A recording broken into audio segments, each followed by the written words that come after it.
So I just got my royalty statement from BMI and I learned that I had a song played on national television. I'm super excited and I want to talk to you about how I got this to happen and the lessons I learned throughout the process. I just learned about a week ago that my song was played on an episode of General Hospital, which is a really popular long-running soap opera here in the US. It runs on the ABC network. The song of mine that was played on the episode I made in the middle of the pandemic, and here we are 3 years later. I originally created this song for a college class project. After having it for a few years and just sitting on it, I finally released it in June of 2022 and started registering it with BMI, my PRO, and I also started sending it to sync agencies as well. If you want to know a little bit more about sync agencies, check this video I have over here, but to put it simply, I sent this to about 40 different agencies before one accepted it. I'm really glad that they did, and once you have a song signed with an agency, it's kind of a toss-up of if something's going to actually happen with it or not. The only inkling that I had that anything was happening with this piece of music was when I checked my BMI back in about February. I think it was February 6th.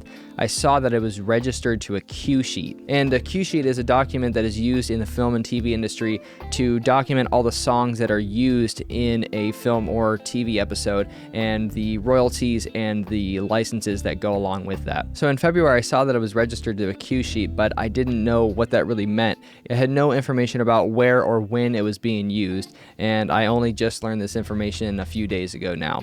So I got my check in the mail here on May 18th, and I started diving into this a little bit more. After going into my royalty platform and looking at the payments and seeing how much of my song was used and where, I wanted to try to find the episode so I could see the context of how the song was used and in what environment it was used. A lot of times that these songs are used in sync, they're used as background music, they're used as diegetic music, I believe is the word, where it's a piece of music that sounds like it's coming out of a speaker system in the set or something like that. So after searching and searching on all the streaming platforms, on ABC, on Hulu, I could not find this episode of General Hospital. I looked all over the internet, but it doesn't seem that any of the backlog episodes are on streaming services. So I thought I was at a loss until I ended up finding that someone recorded it on their TV with a camera on their cable provider.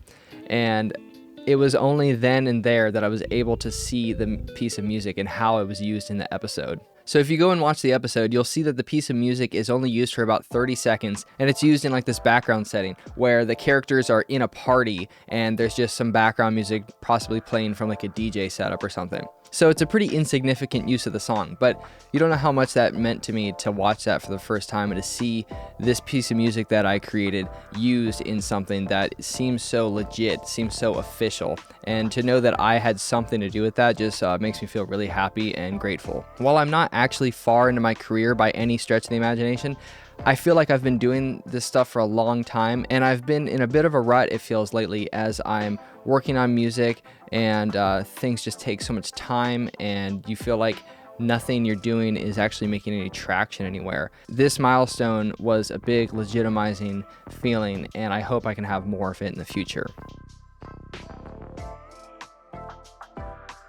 So what did I learn through this process? The first big lesson I had with this experience is to take those small wins and celebrate them.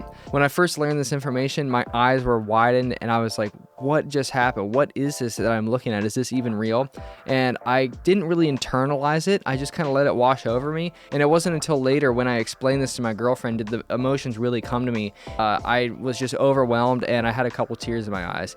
It's so important to celebrate the small wins because that shows you're on a track and you're making progress. I don't do it enough and I don't stop to think about the progress that I'm making, but I've recently tried to do this and it's so important to your momentum as a creative. This has led me to start creating spreadsheets for the projects that I've worked on just as a memory and just so I can look and show to myself, yes, I am making progress. I've done a lot of work and I have a purpose and I'm on the right path. So whatever that path it is you're on, celebrate those small wins, mark down the milestones, and take note of what you're doing so that you can look back and see where you came from and you can look forward to see where you want to go.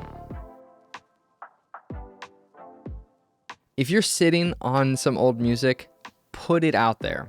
I guarantee you there's a reason for it to exist out in the world. Take those project files that you have that you've only done half of the song or whatever, extend them, finish them out.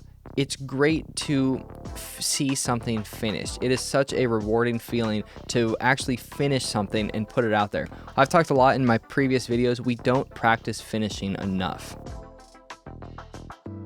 This song I made on a class project deadline of about 2 weeks or so, and I think it had 1 round of revisions. If you go into the project file of this song, there's very minimal layering of sounds. There's very few elements when I compare it to some of the other tracks that I have out there. When you're trying to create a professional sounding song, you don't necessarily have to load the thing up with a bunch of endless layers trying to create an unmatched texture that nobody has ever heard before. That's what I used to try to do, and all it did was it led me to making messy sounding tracks that sounded too unfocused. This song of mine has a lot of core foundational elements, but not a lot of fodder on top, creating a messy or unfocused sound.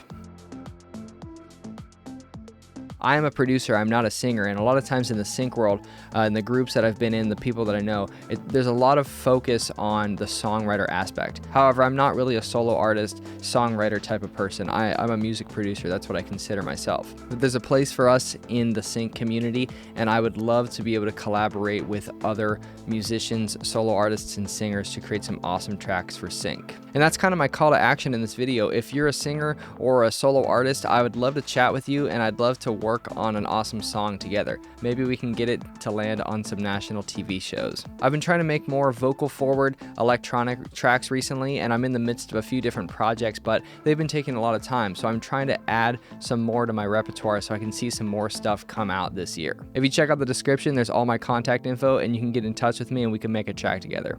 If you want to hear the song I'm talking about, the link is in the description. I'm going to go before that cat starts to disrupt anything else down here. And let me know what other kind of content you'd like to see around the music process. Thank you so much for watching, and I'll see you in the next video.